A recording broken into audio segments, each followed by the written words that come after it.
Bueno, pues buenas tardes, bienvenidos y bienvenidas a esta primera jornada de la Semana de la Psicología. Hoy inauguramos con la ponencia el webinar del profesor Pablo Piñol. Os recuerdo que tendrá una duración, la intervención aproximada de 45 minutos, tras los cuales pues, tendréis la oportunidad de hacerle preguntas o comentarios que consideréis utilizando el chat. Yo los administraré y después de la intervención pues, se los iremos trasladando. Cedo la palabra a nuestro decano de la Facultad de Ciencias Sociosanitarias de la Universidad Miguel Hernández de Elche, el profesor José Pedro Espada. Bueno, muchas gracias, Rebeca, y buenas tardes a todo el mundo.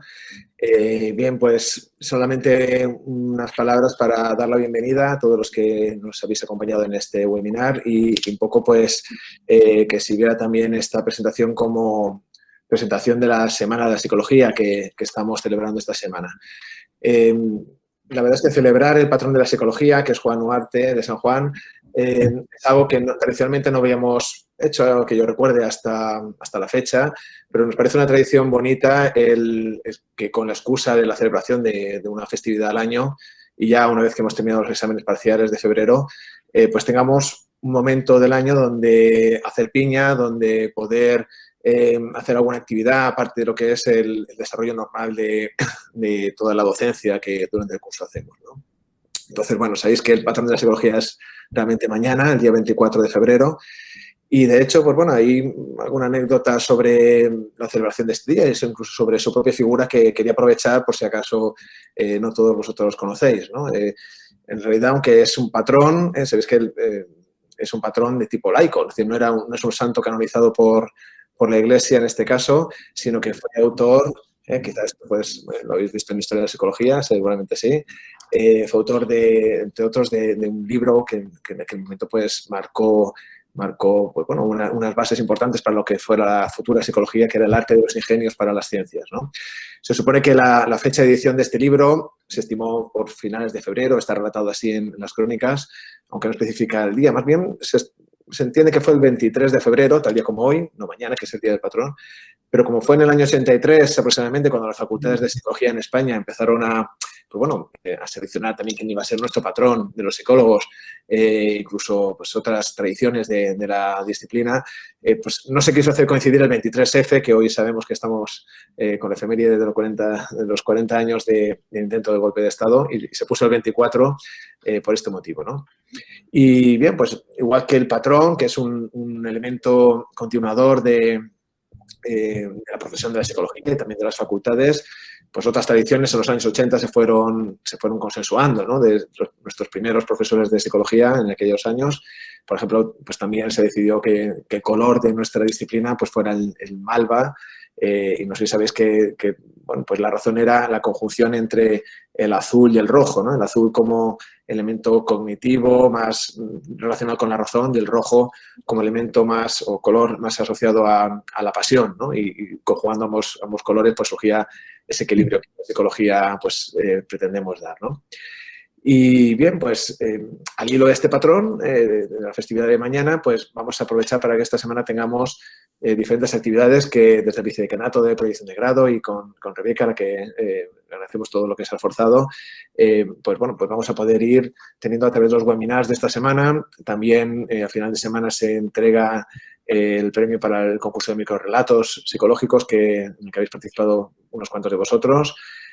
Mañana también, aprovechando la festividad, vamos a inaugurar oficialmente la nomenclatura del aula Pinillos en el edificio Altavis, que pues, va a ser donde todos los estudiantes de primero de psicología, ahora y en el futuro, pues, bueno, pues den clase en un aula que tiene la denominación de uno de los maestros españoles también de nuestra profesión.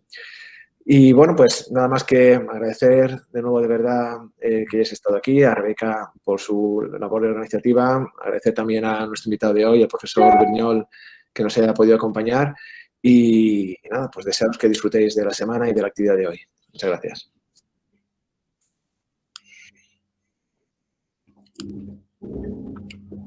Muy bien, no sé si... Carlos, por bueno, favor. sí, exacto. Estaba esperando a que me dijeras paso, Rebeca. Bueno, pues buenas tardes. Lo primero que querría es, en primer lugar, pues felicitar a los organizadores por la realización de estas jornadas y también por el honor de poder presentar la conferencia del profesor Pablo Briñol, que nos va a hablar sobre la ciencia de la persuasión. Yo voy a hacer una pequeña presentación porque, aunque en el campo de la psicología social es de sobra conocido, pues bueno, antes de comenzar su conferencia, lo que voy a hacer es un pequeño repaso de su trayectoria, los logros y los intereses de investigación de nuestro invitado a lo largo de su carrera. El profesor Pablo Briñol es catedrático de Psicología Social de la Universidad Autónoma de Madrid y también profesor visitante desde hace ya muchos años del Departamento de Psicología de la Ohio State University en Estados Unidos. En cuanto a sus intereses de investigación, toda su trayectoria se ha centrado fundamentalmente en el estudio de los mecanismos psicológicos a través de los que se forman, modifican y mantienen las actitudes, con especial énfasis en algo de lo que supongo que nos va a hablar después con más detalle, que son el papel que juegan los procesos metacognitivos en todos estos asuntos relacionados con las actitudes. Este viaje de investigación, este interés por los procesos metacognitivos y por las actitudes, se puede decir que comenzó cuando él era estudiante de doctorado, con la asistencia a una conferencia sobre persuasión, como la de hoy, que en su caso era el profesor Richard Petty, que sonará a muchos porque es el autor del modelo de probabilidad de elaboración, el modelo de referencia en el estudio del cambio de actitudes, que impartía una conferencia en la ciudad de Salamanca. El estudiante quería presentarle sus ideas para la realización de su tesis al famoso profesor y al profesor pues le gustaron mucho sus ideas y tras aquel encuentro pues comenzó una relación, una fructífera relación de colaboración que dura ya 2 décadas y que ha dado lugar pues, a una de las líneas de investigación más influyentes en todos los ámbitos de la psicología durante los últimos años.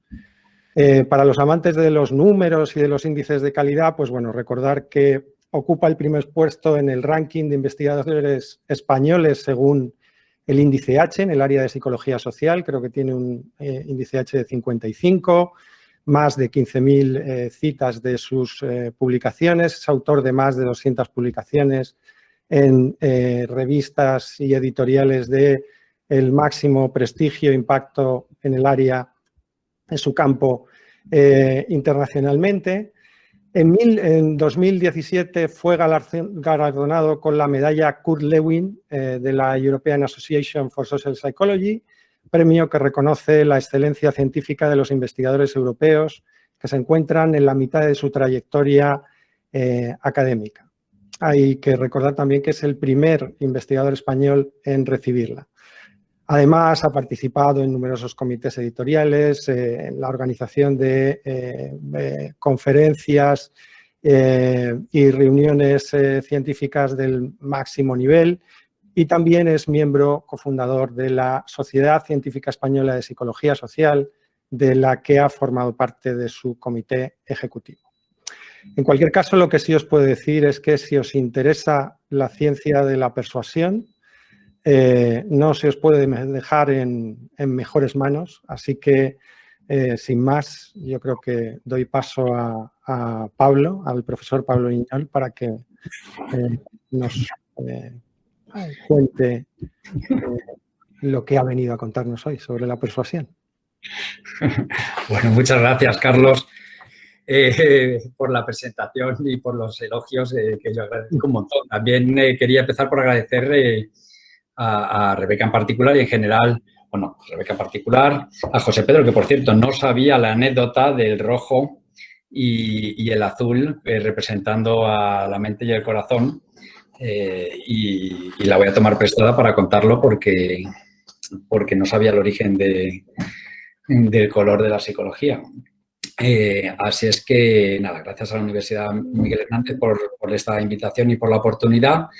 Y voy a darle ahora para que podáis ver el PowerPoint mientras hablamos, ¿vale? Lo ponemos aquí. ¿Estáis viendo el PowerPoint? Sí, Pablo, todo bien. Ahora, si lo pones en modo presentación, ya lo vemos completo. Ahí está. Fenomenal, perfecto. Se ve bien, ¿verdad? Bueno, cuando me he enterado esta mañana que me iba a presentar Carlos, me he tomado la libertad de recuperar 2 fotos de archivo del primer congreso de la sociedad del SPSP, de la Society for Personality and Social Psychology, que ahora mismo cuenta ya con 7.000 personas, pero que en este momento éramos apenas 1.000 en el primer congreso, que creo que fue en Savannah, en Georgia, y este es en la sesión de pósters una foto que recoge aquel momento, y después unos días que pasó Carlos conmigo en Ohio State y fuimos a un partido de básquet. Así es que he querido agradecer la presentación con este archivo fotográfico. Pero vamos un poco a la presentación.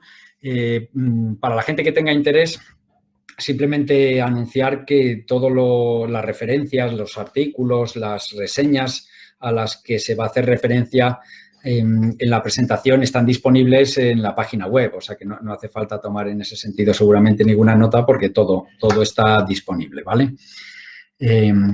Lo primero, para poner en contexto de dónde empezó la ciencia de la persuasión, y podéis ver un capítulo bastante exhaustivo y largo sobre los 100 años que llevamos aproximadamente investigando de manera sistemática el cambio de actitudes.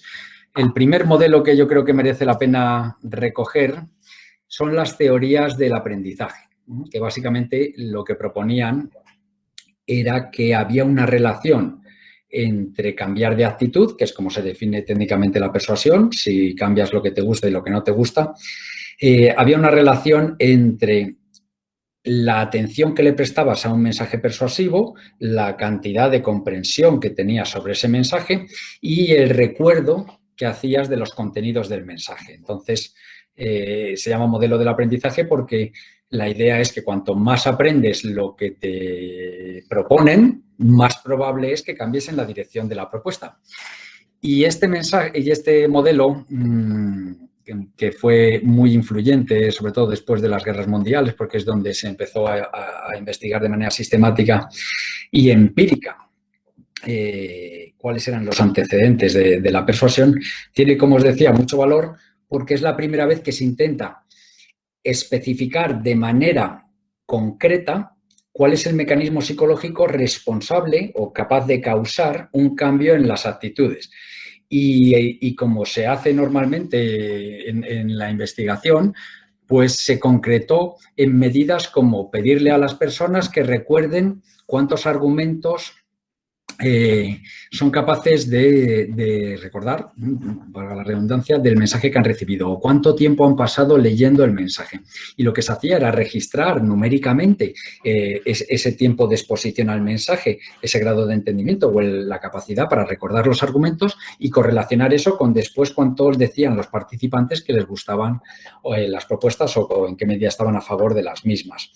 Entonces, esto tuvo un valor inmenso a nivel histórico porque supone una traducción a columnas del SPSS, una traducción numérica, una operativización muy concreta del mecanismo psicológico que proponía esta teoría, que es el aprendizaje operativizado en forma de atención y recuerdo, y correlacionaban eso con el cambio de actitudes. Entonces, realmente supone un cambio cualitativo el hacer una ciencia intuitiva de la persuasión, donde poco menos que era una cuestión filosófica, desde Aristóteles hasta principios del siglo pasado, todo el mundo tenía una opinión sobre qué hacían las fuentes persuasivas, cómo eran los mejores mensajes, si de un lado, de dos lados, con refutación, sin refutación, pero este es el primer paso a una ciencia de la persuasión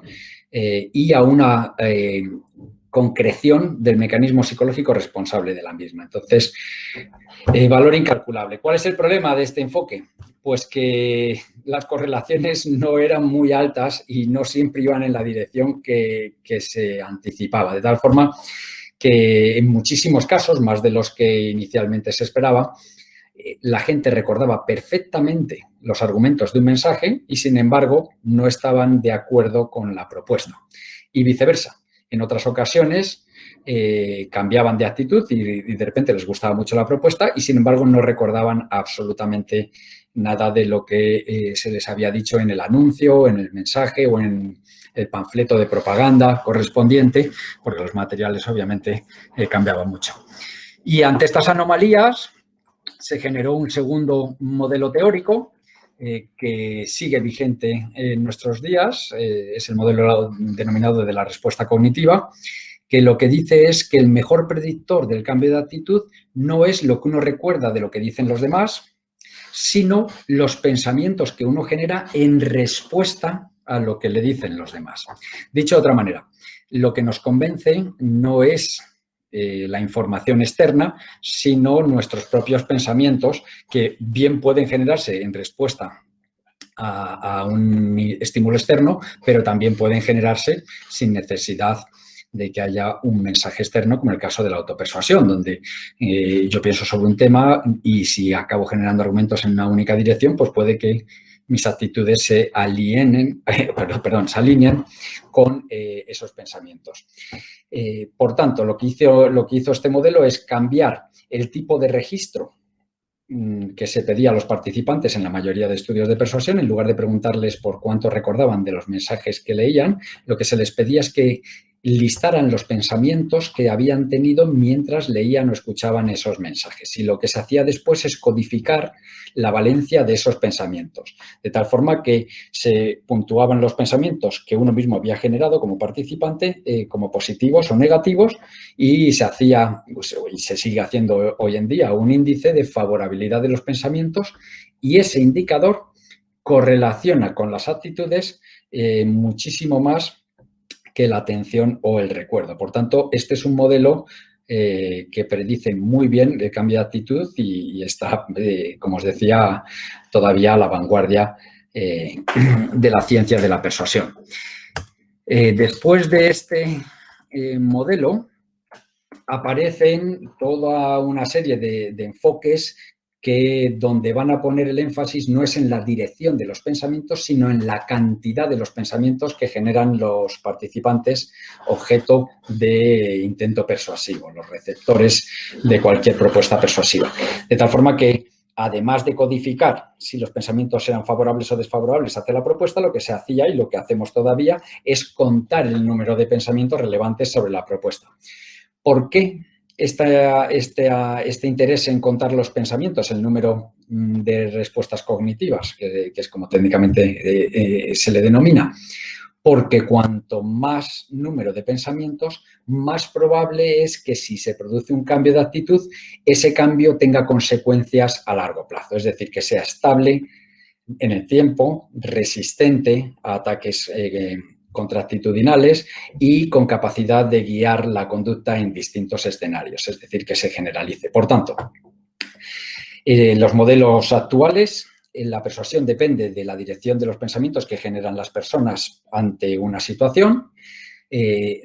Con respecto a la dirección, estamos hablando de una valencia positiva o negativa y también de la cantidad de pensamientos, y uno es importante porque cambia las actitudes y el otro es importante porque nos habla de la estabilidad de las mismas. Un último enfoque, que es el que ha guiado la investigación en estas últimas 2 décadas, tiene que ver con los pensamientos que generamos en respuesta a los pensamientos que ya hemos tenido. Algo que en psicología llamamos genéricamente metacognición, que no es nada más que pensar sobre nuestros pensamientos. Pensar, por ejemplo, en ejemplos como el fenómeno de la punta de la lengua, en los que puedes pensar sobre pensamientos que en ese momento no están disponibles. Es decir, que tú sabes que sabes algo que en ese momento sabes que no sabes. Luego, para que veáis que aunque son mucha actividad cognitiva relativamente sofisticada, en el fondo es una experiencia cotidiana que todo el mundo tenemos.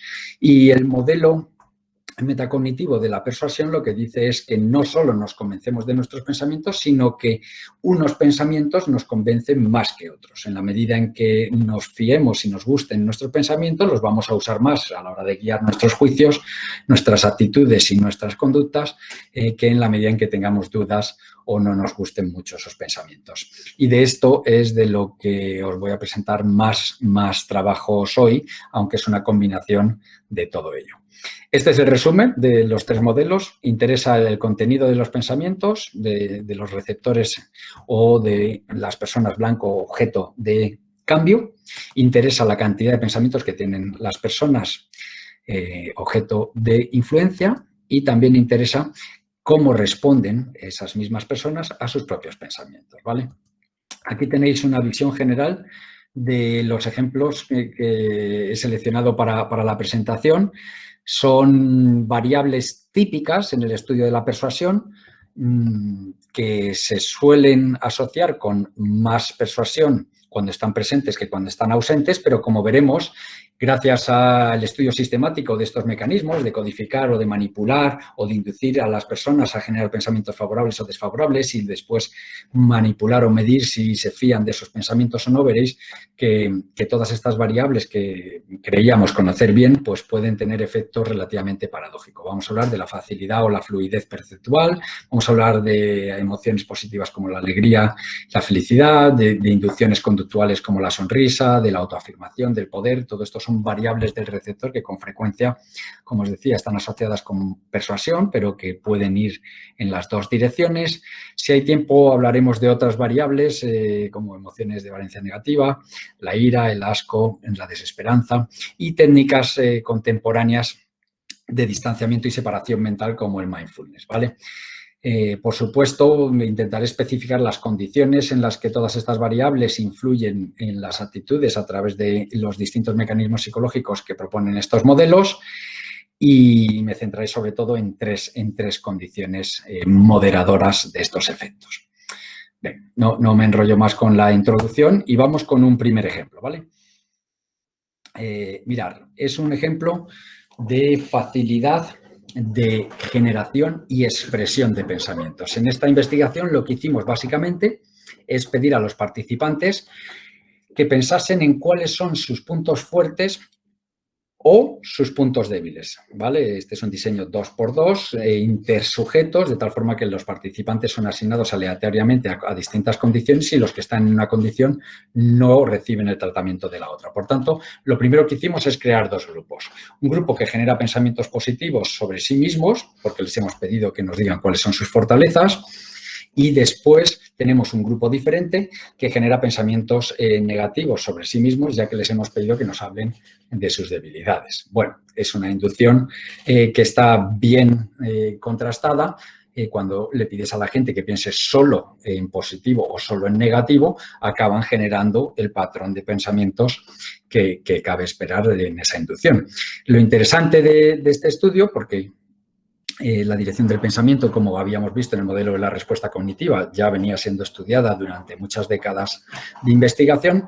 La novedad de este primer estudio que vamos a comentar es que a la mitad de los participantes se les pedía que escribieran esas fortalezas o debilidades con su mano dominante, algo que resulta fácil, sencillo, familiar y fluido para la mayoría de nosotros, y a la otra mitad se les pedía que utilizaran su mano no dominante, en el caso de los diestros, que usaran la mano izquierda, algo que resulta mucho más difícil a la hora de expresar lo que uno quiere. Y a continuación, como variable dependiente, a todo el mundo se le midió la autoestima, es decir, si estaban a gustos y satisfechos con ellos mismos. De nuevo, es un diseño 2x2 con 4 condiciones, pensamientos positivos o negativos, expresados con una mano dominante o con una mano no dominante, que lo hace más difícil. La variable dependiente es la autoestima. Y estos son los resultados que se encontraron. Como veis, Para las personas que escribieron pensamientos positivos sobre sí mismos, que hablaron de sus fortalezas, que son las barras representadas en negro, lo que se encontró es que utilizar la mano dominante aumentaba el impacto persuasivo sobre la autoestima de esos pensamientos. Pero el usar la mano dominante también aumentaba el impacto persuasivo de las debilidades, haciéndolas más amplificadas desde el punto de vista de su impacto sobre las actitudes, de tal forma que el uso de la mano dominante lo que hacía era polarizar el uso de los pensamientos a la hora de guiar las actitudes, o descrito de otra manera, el usar una mano no dominante, algo que lo hacía difícil, atenuaba el pensamiento, en este caso hasta el punto de eliminar por completo el efecto de la dirección de los pensamientos, ¿vale? Entonces, si os fijáis, aunque en general si colapsamos las condiciones de la mano dominante y la no dominante, aquí lo que se encontraría es que pensamientos positivos llevan a una autoestima más alta que pensamientos negativos. En el fondo, eso solo es verdad cuando los pensamientos son generados o expresados con una cierta facilidad. En el caso de que resulte difícil, aunque tengas los mismos pensamientos en mente, lo que ocurre es que no usas esos pensamientos para guiar tus juicios evaluativos, en este caso, tus actitudes hacia ti mismo, ¿vale? Luego, por tanto, tenemos un primer caso en el que la dirección del pensamiento, positivo o negativo, no es suficiente para explicar el cambio de actitud. Hay que tener en cuenta también lo que hace la gente con esos pensamientos que se han generado y que están equiparados, obviamente, entre las condiciones, ¿vale? De esto vamos a ver algunos ejemplos más. Y estos ejemplos son importantes porque permiten revisitar algunas de las intervenciones que aparecen en los libros de autoayuda o algunas veces en los mensajes que vienen de la propia psicología, que en ocasiones desafortunadamente están sobresimplificados, ¿no? Pues aquí tenéis dos ejemplos, dos o tres ejemplos prototípicos. Saca pecho si quieres tener una mejor vida. Mueve la cabeza asintiendo si quieres convencerte a ti mismo de algo. Sonríe para sentirte más feliz. Aprovecha las oportunidades que tengas para expresar los valores más importantes, una inducción de autoafirmación. O si quieres eliminar tus pensamientos negativos, pon perspectiva, distancia, sepárate de los mismos, etcétera. Todas estas recetas que por supuesto, son capaces de producir estos efectos, lo que nosotros hacemos al entender los mecanismos psicológicos por los cuales funcionan, en este caso la separación entre la dirección del pensamiento y el uso que se hace de esos pensamientos en función de si se consideran más o menos válidos, al separar cognición primaria, presencia de pensamientos, y metacognición, que es cómo se perciben esos pensamientos, al hacer esta disociación de dos niveles mentales, uno cognitivo y uno metacognitivo, lo que vamos a ver es que todas estas recetas solo son verdad para algunas personas en algunas circunstancias. En otros casos son más bien todo lo contrario. Vamos a ver un ejemplo de emociones, ¿vale? Un ejemplo, si lo llego a saber, lo hubiera puesto en rojo, ya que el fondo es azul y hubiéramos hecho honor a lo que nos ha contado antes el decano del origen del color de la psicología. Mirad, en este estudio lo que teníamos es otra vez un diseño 2x2 intersujetos con 4 condiciones experimentales, donde la primera variable vuelve a ser una manipulación diseñada para generar pensamientos favorables o desfavorables en los participantes. En este caso se les dio un mensaje persuasivo compuesto por argumentos fuertes o débiles. Las personas, cuando leen argumentos fuertes, suelen generar pensamientos mayoritariamente favorables hacia la propuesta, y cuando leen un mensaje con argumentaciones débiles, lo que se suele hacer la mayoría de gente que está prestando atención es contraargumentar la propuesta, de tal forma que en lugar de pedirles fortalezas o debilidades sobre sí mismos, en este caso les dimos buenas o malas razones a favor de una propuesta persuasiva, y de esa manera en este estudio creamos un grupo de pensamientos a favor y un grupo de pensamientos en contra. La parte interesante de este paradigma es que aunque todo el mundo recibió la primera inducción de dirección de pensamientos, por igual después lo que hicimos es crear otras dos condiciones. A la mitad de los participantes se les pidió que recordasen un evento feliz donde se habían sentido alegres, y a la otra mitad que recordasen un acontecimiento triste. Es una inducción basada en el recuerdo autobiográfico que sabemos que es capaz de cambiar cómo se sienten las personas en el momento presente como consecuencia de haber recordado esas experiencias alegres o tristes. Nosotros lo que queríamos es que el bienestar o la alegría o tristeza que inducimos momentáneamente se atribuyese a los pensamientos que habían generado originalmente sobre la propuesta y de esa manera cambiasen las actitudes como lo hemos visto antes. Y es exactamente lo que se encontró en este paradigma. Si os fijáis, hay un efecto principal del mensaje, de tal forma que para toda la muestra hubo más persuasión para las personas que recibieron el mensaje fuerte que para las que recibieron el mensaje débil. Esa es la predicción que se deriva del modelo de la respuesta cognitiva y es lo normal. Pensamientos positivos, más cambio de actitud que pensamientos negativos. Sin embargo, también hay una interacción con las emociones que lo que hacen es revelar que las personas que pensaron en acontecimientos alegres usaron más sus pensamientos. Pero cuidado, usaron más sus pensamientos tanto cuando eran positivos hacia la propuesta como cuando eran negativos. De tal forma que si os fijáis en las barras negras se polariza en positivo el cambio de actitudes, pero si os fijáis en las barras blancas en este caso, lo que ocurre es que al sentirse bien con lo que estaban pensando y tener la cabeza llena de contraargumentos, el peso de esos contraargumentos se hizo mayor a la hora de guiar las actitudes, de tal forma que si yo me siento bien y lo que estoy haciendo es contraargumentar un mensaje, voy a fiarme más y me va a gustar más lo que tengo en mente y, por tanto, voy a rechazar la propuesta. Y este es un caso paradójico, ¿vale? Porque emociones positivas como la alegría se pensaban que siempre iban a estar asociadas con mayor cambio de actitud, o bien porque las personas utilizan mecanismos relativamente sencillos como condicionamiento clásico o la autopercepción, o bien porque se produce un sesgo en los pensamientos que se generan. Pero si os fijáis aquí, el orden en el que se inducen las variables está pensado para facilitar este tipo de proceso. Primero se generan pensamientos, los pensamientos están equiparados en la mente de los participantes y después se hace que unos participantes usen más o menos esos pensamientos y se producen estos efectos relativamente paradójicos. Fijaros que, por ejemplo, la condición en la que tienen contraargumentos, es decir, que tienen pensamientos negativos en mente y además tienen emociones negativas como la tristeza, es una condición donde hay un relativo grado de persuasión, es decir, que pensamientos negativos y emociones negativas acaban teniendo un cierto impacto porque en este caso las personas utilizan su emoción negativa para no fiarse de los pensamientos negativos que ya habían generado anteriormente. ¿Vale? Como veis, es la misma interacción conceptualmente que la que habíamos visto para la facilidad. Aquí tenemos un ejemplo parecido. De nuevo, pedimos a los participantes que generasen pensamientos positivos o negativos. En este caso fue hacia otra persona. Después se manipuló la expresión facial. En lugar de pedirles acontecimientos autobiográficos, lo que se les pidió es que sostuviesen un boli entre los dientes que produce un movimiento facial de la sonrisa, activa el trigémino que va para arriba, versus que lo mantuviesen entre la nariz y los labios. Es una inducción clásica de embodiment de Fritz Strack.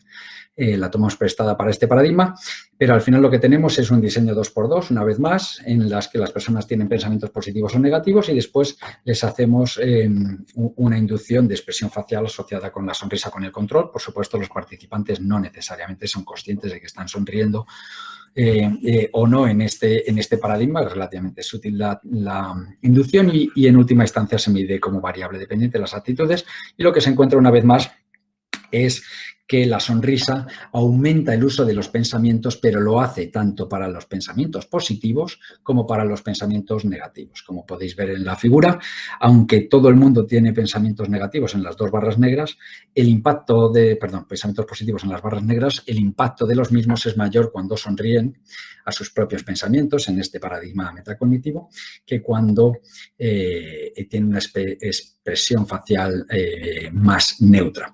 De nuevo, una vez más, si sonríes y, por tanto, te sientes bien con los pensamientos que tienes y resulta que los pensamientos que están en la cabeza son de valencia negativa, entonces acabas polarizado en negativo, ¿no? De tal forma que la sonrisa no tiene un efecto sencillo o simple en la persuasión, sino que varía lo que hace aquí es amplificar o magnificar el impacto de los pensamientos, sean cuales sean esos pensamientos, ¿vale? Vamos con otro caso más de este paradigma de metacognición, donde, como veis en todos los ejemplos hasta ahora, pues hay una interacción entre la dirección del pensamiento y la variable diseñada para validar esos pensamientos. Aquí tenemos otro caso en el que se crean dos grupos de pensamientos positivos por un lado o negativos por otro. Después se le pide a las personas que expresen sus valores más importantes o sus valores menos importantes, que es una inducción de autoafirmación clásica, y después se miden las actitudes hacia el objeto de actitud sobre el cual se pensó originalmente. Y como se puede ver, vuelve a ocurrir lo que estamos comentando hasta ahora. Aunque todo el mundo tiene pensamientos positivos, en el caso de las barras negras, unos los utilizan en mayor medida que otros, y aunque todo el mundo tiene pensamientos negativos, en el caso de las bandas de color más claro, unos los acaban usando mucho más. Luego, el afirmarse a sí mismo puede aumentar la persuasión en el caso de que ya estuvieras generando pensamientos positivos, pero también puede aumentar la resistencia a la persuasión en el caso de que estuvieras ya contraargumentando la propuesta o generando pensamientos negativos en este caso. Vamos con un último ejemplo de esta categoría, que son los estudios sobre posturas corporales asociadas con poder. Lo que tenemos aquí es lo mismo, un diseño 2x2. A los participantes se les pide que nos digan cuáles son sus fortalezas o que nos digan cuáles son sus debilidades de cara a obtener un puesto de trabajo. Esto está hecho con estudiantes de una escuela de negocios y se manipula la postura que utilizan los participantes a la hora de teclear esas fortalezas o debilidades. Por tanto, vuelve a ser un diseño 2x2, intersujetos, donde hay dos grupos de pensamientos, uno positivos y otro negativo, y teclean esos pensamientos positivos o negativos en una postura erguida, sacando pecho, o en una postura más encogida. De nuevo, hay una cover story para que no quede claro cuál es el propósito de estas inducciones, y lo que volvemos a observar es, de nuevo, el mismo resultado. La postura asociada con poder hace que la gente confíe en lo que tiene en mente. Si lo que tiene en mente es de valencia positivo, pues acabarán teniendo una mayor autoestima en este caso, y si lo que tienen en mente es de valencia negativa, acabarán más convencidos de su poca valía. Una reseña aquí que quiero hacer desde el punto de vista de la crisis de replicación que ha habido en algunos de estos paradigmas asociados con el embodiment. No es el caso de nuestros estudios, que la mayoría están preregistrados y han sido replicados de manera independiente en numerosas ocasiones, pero fijaros que si no tuviéramos en cuenta la dirección de los pensamientos a la vez que la validez de los mismos, aquí no encontraríamos nada. Es decir, que si se fusionan todas las condiciones de pensamientos positivos y negativos y solo se compara la postura, pues a lo mejor no te salen diferencias significativas. Luego, es muy importante para saber qué va a pasar con la persuasión, para entender cómo se pueden hacer predicciones sobre el cambio de actitudes. Es muy importante tener en cuenta a través de qué mecanismos se pueden relacionar dos variables distintas. Y esta ha sido un poco la belleza o el valor de toda esta línea de investigación, porque es capaz de hacer predicciones muy precisas a la hora de tener en cuenta dos niveles de la mente. Una, los pensamientos, y otra, el uso de los pensamientos. Bueno, suficientes ejemplos, yo creo, de variables de valencia positiva que están asociadas casi siempre con más persuasión, pero que, como veis, se les puede dar la vuelta cuando se comprende bien el mecanismo a través del cual funciona. Obvio decir que, aunque nosotros estudiamos los mecanismos metacognitivos, todas estas variables pueden funcionar a través de otros procesos mentales si las condiciones son diferentes. Aquí estamos hablando de condiciones donde las personas tienen motivación y capacidad para pensar, están pensando en casi todos los casos sobre temas relevantes como ellos mismos o sobre lo que tienen que pagar para matricularse en un curso, es decir, alta relevancia personal. Y esas son las condiciones en las que este proceso es más fácil que aparezca, ¿vale? Porque este proceso implica tener que pensar sobre lo que estás pensando y si te gusta o no te gusta, o si crees que es válido o no.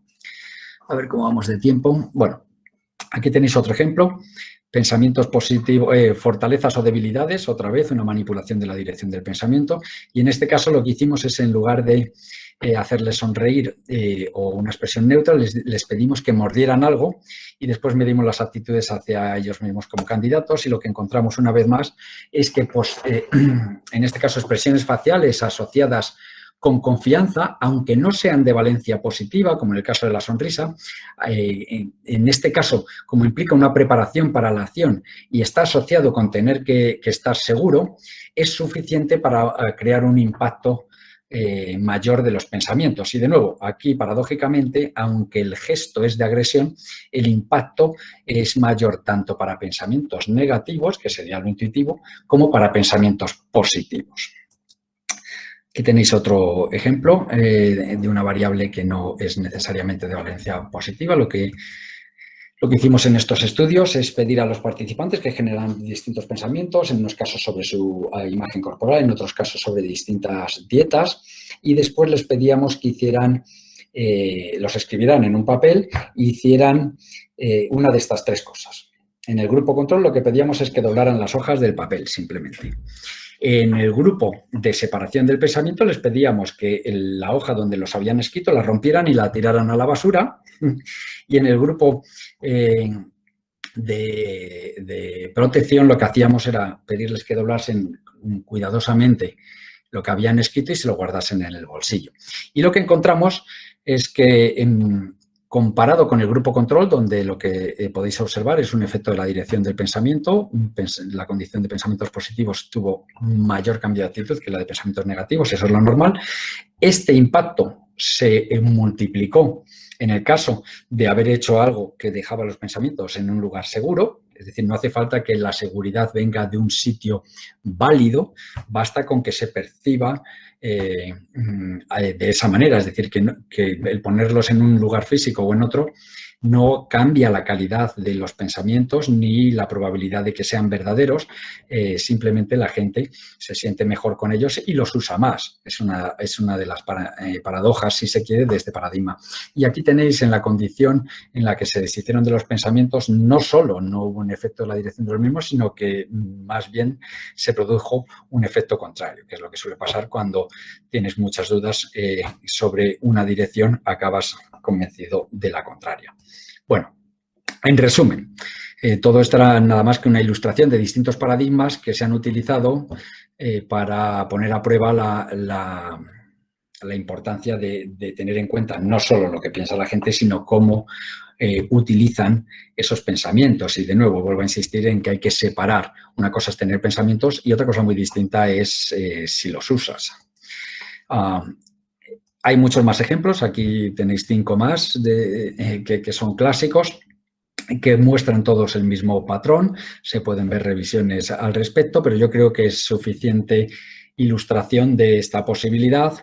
Y lo que queda especificar, y voy a intentar ser breve aquí, es las condiciones que facilitan la aparición de este tipo de efectos metacognitivos. Bueno, en primer lugar, como adelantábamos antes, hace falta que los participantes tengan suficiente capacidad no solo para pensar sobre el objeto de actitud o la propuesta o sobre lo que sea que ocupe el estudio, sino para tener en cuenta la validez de esos pensamientos. Es decir, que tienen que pensar y además tienen que pensar sobre esos pensamientos, algo que requiere motivación y capacidad.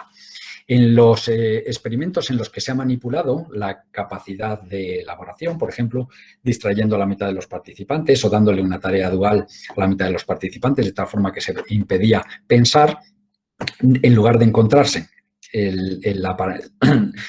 el patrón de resultados típicos de autovalidación, que es el que aparece en pantalla, lo que se encuentra normalmente es un efecto principal de la variable que valida, es decir, que la gente que está en un estado, en este caso, de alegría, tiene más persuasión que el de tristeza y eso no interactúa con la dirección de los pensamientos. Es un efecto más sencillo y también es posible.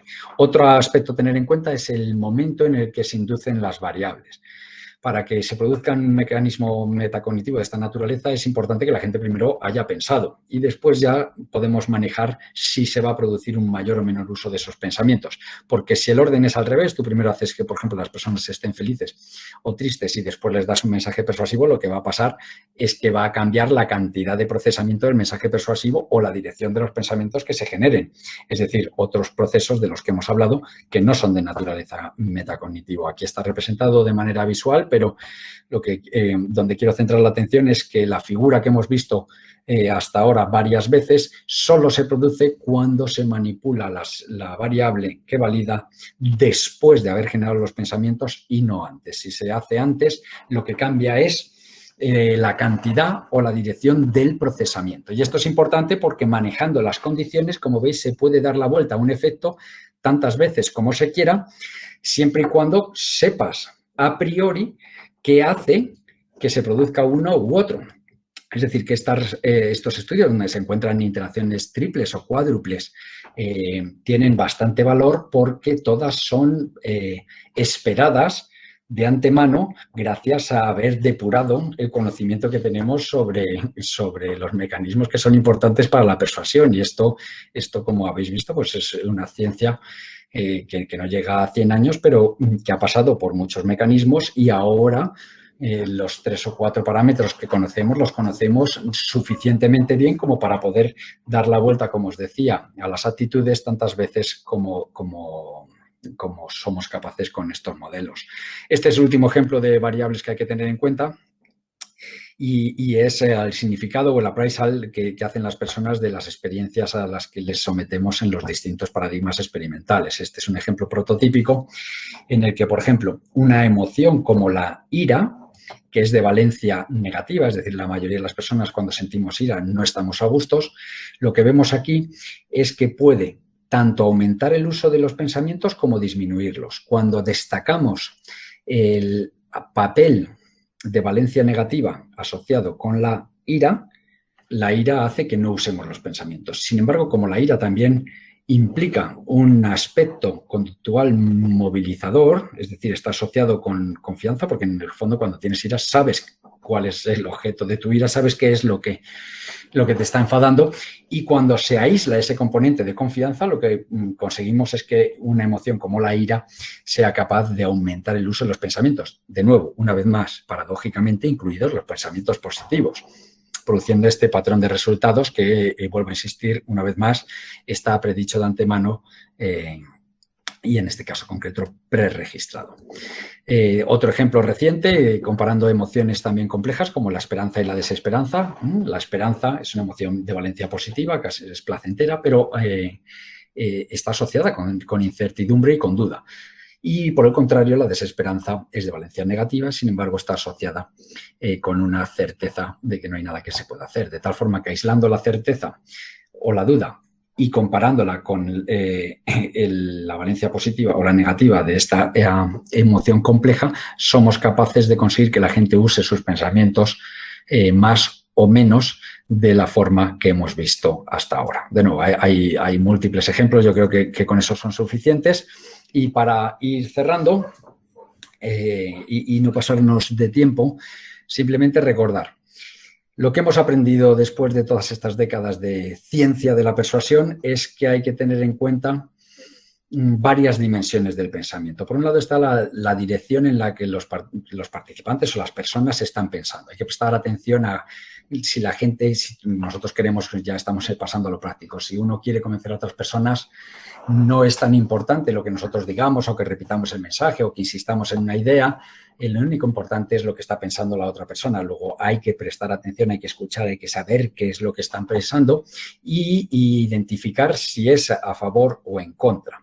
También hay que determinar el grado de confianza o duda sobre esos pensamientos que tiene la persona, cómo se siente con respecto a esos pensamientos, porque ya hemos visto que no es lo mismo tener confianza que estar a gusto y no es lo mismo que no te gusten que tener dudas. Esas dos dimensiones pueden estar disociadas, como hemos visto en el caso de la ira, la esperanza, la desesperanza y muchas otras variables que están estudiadas, ¿vale?